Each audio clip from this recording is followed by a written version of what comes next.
নমস্কার সকলকে। আমার পেজের আরেকটি নতুন ভিডিওতে আপনাদের সকলকে অনেক অনেক স্বাগত। আমি প্রিয়াঙ্কি চলে এলাম আমার জীবনের আরেকটি নতুন দিনের অভিজ্ঞতার গল্প আপনাদের সাথে ভাগ করে নিতে। আজ রবিবার আর এখন দুপুর 12টা মতন বাজে। সপ্তাহের বাজারঘাট করে ঘরে গুছিয়ে রেখে সকালের খাবার খেয়ে আমরা এসেছি একটু কেনাকাটা করতে। তবে এখানে এসে গার্ডেন ডেকোরেশনের জিনিসপত্রগুলি দেখে ভীষণ ইচ্ছে হলো নিজের ছোট্ট পুচকে বাগানের জন্য কিছু নিবার। আর এখানে নানা ডিজাইনের সোলার লাইটের অপশনও আছে দেখলাম, তাই ভাবলাম দুই একটা লাইট নিয়েই নেই। টিউলিপ ফুল, লেডিবাগ, ছোট বড় মৌমাছি, রঙিন মাশরুম, আরো কত রকমের ডিজাইন সব।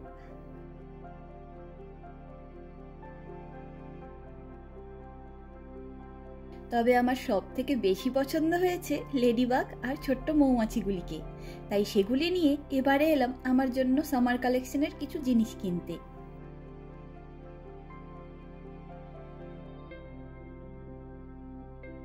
কিন্তু এদিককার ব্র্যান্ডগুলোর জামা কাপড় আমার জন্য একদমই নয়। এদের শর্ট ফ্রক আমার মিডিয়াম সাইজের ফ্রক হয়ে যায়, আমি ওগুলোই কিনি। কদিন আগে একটা ড্রেস কিনেছি, সামনে আরেকটি অনুষ্ঠান আছে বলে। তবে আজকে এতগুলো জামা কাপড় ট্রায়াল দেওয়ার পর আমি নিলাম H&M থেকে দুটো ক্রপ শার্ট, আর এগুলির দাম পড়লো ইন্ডিয়ান টাকায় 2500 টাকার মতন। তবে এগুলির ফেব্রিক ভীষণ নরম আর পিওর কটন, তাই গরমের জন্য একদম অ্যাপ্রোপ্রিয়েট।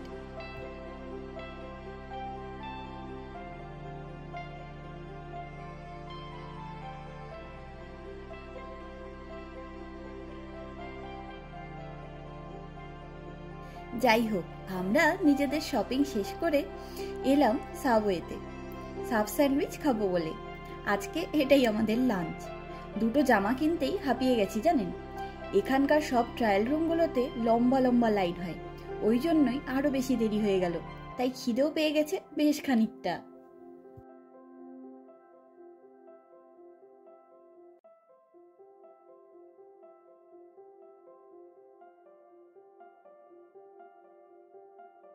খাওয়া দাওয়া করে বাড়ি ফিরে এসেই সবার আগে আমি চললাম আমাদের পুচকে বাগানের জন্য নিয়ে আসা সোলার লাইটগুলিকে সাজানোর জন্য। এই লাইটগুলির নিচে স্টিকটা বেশ ছুচালো ডিজাইন করে দেওয়া রয়েছে, যাতে সহজেই যে কোনো গাছের টবে এগুলিকে আমরা লাগিয়ে দিতে পারি। আমাদের নতুন গাছের চারাগুলির সাথে এগুলোকে লাগালাম না, কারণ সেখানে মাটি এখনো নরম আর গাছগুলিও একদম ছোট্ট, তাই শক্ত মাটি সহ টবের মধ্যেই সোলার লাইটগুলি লাগিয়ে দিলাম। আর দুপুরের পর থেকে এদিকটায় বেশ খানিকক্ষণ রোদ পড়বে, তাই আজকে রাতেই এই লেডিবাগ আর লিটল বি জ্বলে উঠবে আশা রাখছি।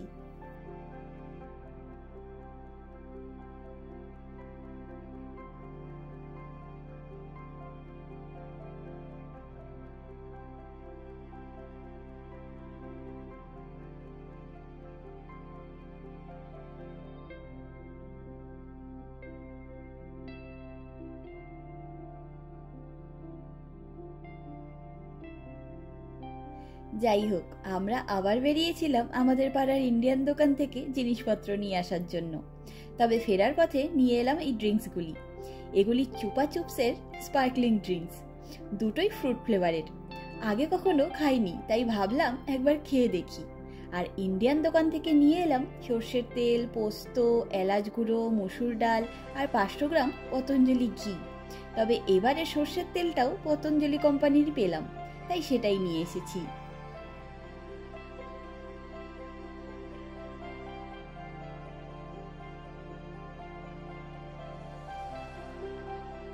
আর এই ড্রিঙ্কস দুটি দেখতে যেমনই মিষ্টি তেমনই খেতেও টেস্টি।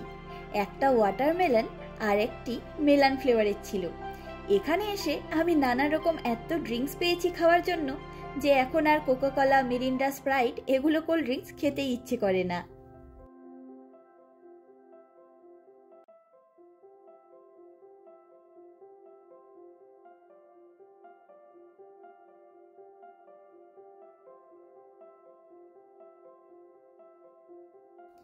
আর এখন রাত 8টা মতন বাজে। আজকে রাতের ডিনারে বানাবো ফিশ ব্যাটার ফ্রাই। কিছুদিন আগেই ইউটিউবের একটি চ্যানেলে দেখলাম এই রান্নাটা, তাই ভাবলাম একবার চেষ্টা করে দেখি পারি কিনা। সবার আগেই কালকে নিয়ে আসা হ্যালিবাট মাছের ফিলেগুলিকে ভালো করে কিচেন টাওয়েলের দ্বারা চেপে চেপে জলটা যতটা পারা যায় শুকিয়ে নিলাম। আর এরপর দেব পরিমাণ মতো নুন, গোলমরিচ গুঁড়ো, রসুন গুঁড়ো আর লেবুর রস। এই সব কিছু দিয়ে মাছের পিসগুলিকে ভালো করে মাখিয়ে রাখবো।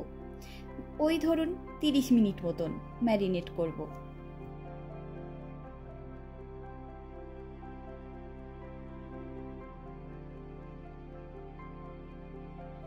এদিককার সব মাছের গন্ধই আমাদের কাছে একটু অন্যরকম লাগে, তাই লেবুর রস আর রসুন গুঁড়োটা দিলে মাছের ওই গন্ধটা প্রায় চলেই যায়, খাওয়ার সময় অসুবিধা হয় না। আমি মাছগুলির এদিক ওদিক দুদিকেই দুবারে সব মশলাগুলো দিয়ে ভালো করে মাখিয়ে নেব। এই মাছগুলি খুব সহজেই নুন মশলা টেনে নেয় আর খেতেও ভালো লাগে। এরপরে একদিন ভেবেছি এগুলো দিয়ে চিলি ফিশ বানাবো, দেখি কেমন হয়। যাই হোক, ওদিকে মাছগুলো ম্যারিনেট হতে থাকুক, এদিকে চলুন ফিশ ব্যাটার ফ্রাইয়ের সাথে খাওয়ার জন্য টার্টার সস বানিয়ে ফেলি। আর এই পুচকে শসার আচারটি তো আমার অল টাইম ফেভারিট, দারুণ লাগে খেতে। সব থেকে বড় কথা, ছোটবেলা তেঁতুলের কথা শুনলেই যেমন মুখে জল চলে আসতো, আমার এখন এই শসার আচারটি দেখলেও ঠিক ওরকমই ফিল হয়।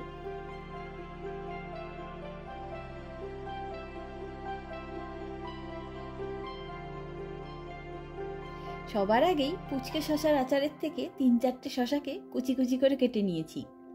এবারে দুজনের জন্য 2টি পাত্রে সসটা বানাবো, কারণ এক পাত্রে সস বানালেই সেটা নিয়ে টানাটানি লাগবে। আমরা প্রায় বছর খানেক পরে আবার মেয়োনিজ কিনলাম। সবসময় গ্রিক স্টাইল টক দইটাই খেয়ে থাকি, কিন্তু এই রান্নাটায় দেখলাম মেয়োনিজ ইউজ করেছে। আর অনেকদিন মেয়োনিজ খাইও নি, তাই নিয়ে এলাম, ভাবলাম একবার খেয়েই দেখি।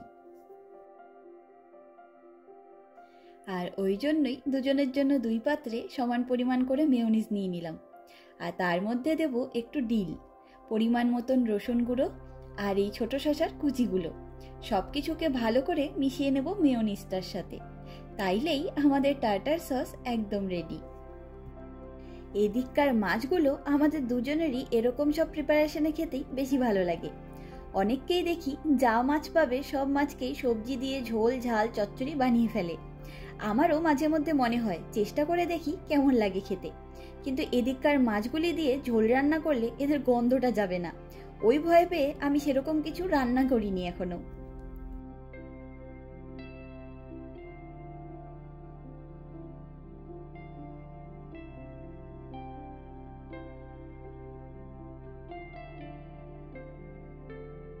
আর এই টার্টার সসটি দেখতেও বেশ লোভনীয় হয়েছে।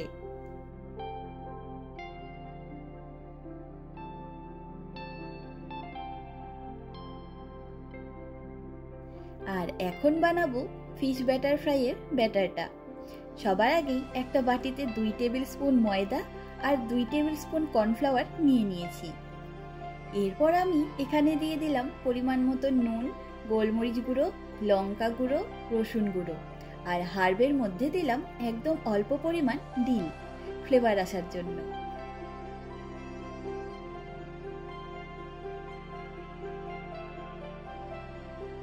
তবে আমি প্রথমে রসুন গুঁড়োটা অ্যাড করতে ভুলে গেছিলাম, তাই পরে রসুন গুঁড়োটা অ্যাড করে নিয়েছি। পরিমাণ মতো নর্মাল টেম্পারেচারের জল দিয়ে ভালো করে মিশিয়ে নিয়ে মিশ্রণটি তৈরি করে নিয়েছি।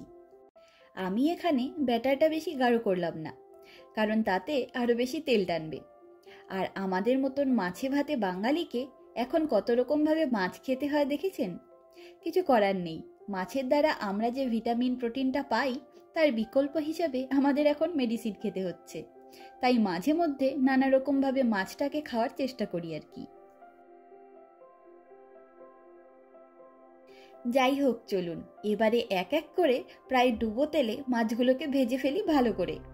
একটু মিডিয়াম আঁচেই ভেজে নেব, তাইলে ভেতরটাও সুন্দর করে রান্না হয়ে আসবে। আমাদের দুজনের জন্য মোট 4 পিস মাছ এভাবে ফ্রাই করে নেব। এমনি সময় আমরা এই সব মাছগুলোকে নুন, গোলমরিচ গুঁড়ো, রসুন গুঁড়ো আর লেবুর রস দিয়ে ভালো করে ম্যারিনেট করে নিয়ে অল্প অলিভ অয়েলে ভেজে নিই। তবে আজকে একটু অন্যরকমভাবে খেতে ইচ্ছে করলো, তাই এভাবে বানালাম, দেখি খেয়ে কেমন লাগে।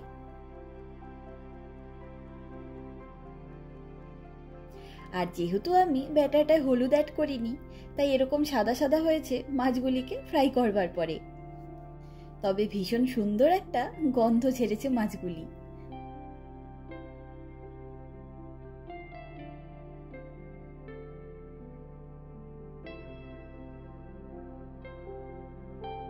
আর দুটো আলু সেদ্ধ করেছি, সেগুলিকে আবার সৌভিক নানা রকম হার্ব, বাটার, নুন, গোলমরিচ গুঁড়ো দিয়ে ভালো করে মেখে নিল।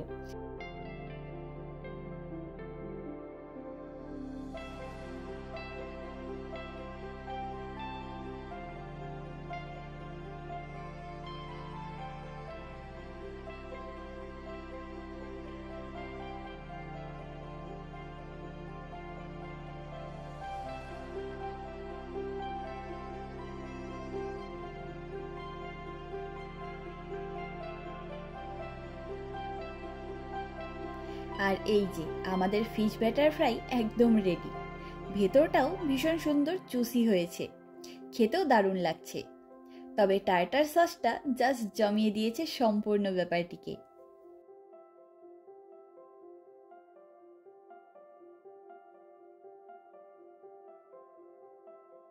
আর আমরা এখন রাতের জম্পেশ খাওয়া দাওয়াটা সেরে ফেলে বাইরে এলাম আমাদের সোলার লাইটগুলি কি জ্বলে ওঠার পরে কেমন লাগছে সেটা দেখতে।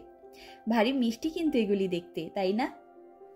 আজকের দিনটি ভীষণ ব্যস্ততা আর সুন্দরভাবে কাটলো। যতটা পারলাম আপনাদের সাথে ভাগ করে নেওয়ার চেষ্টা করলাম। চলুন আজ তবে গল্পের ঝুড়ি গুছিয়ে নিই। দেখা হবে, গল্প হবে পরের একটি ভিডিওতে খুব তাড়াতাড়ি। আমার ভিডিওগুলি ভালো লাগলে আমার এই চ্যানেলটিকে সাবস্ক্রাইব করে আমার পাশে থাকার অনুরোধ রইল। আর আমার এই ভিডিওটি কেমন লাগলো লাইক কমেন্ট করে জানাবেন।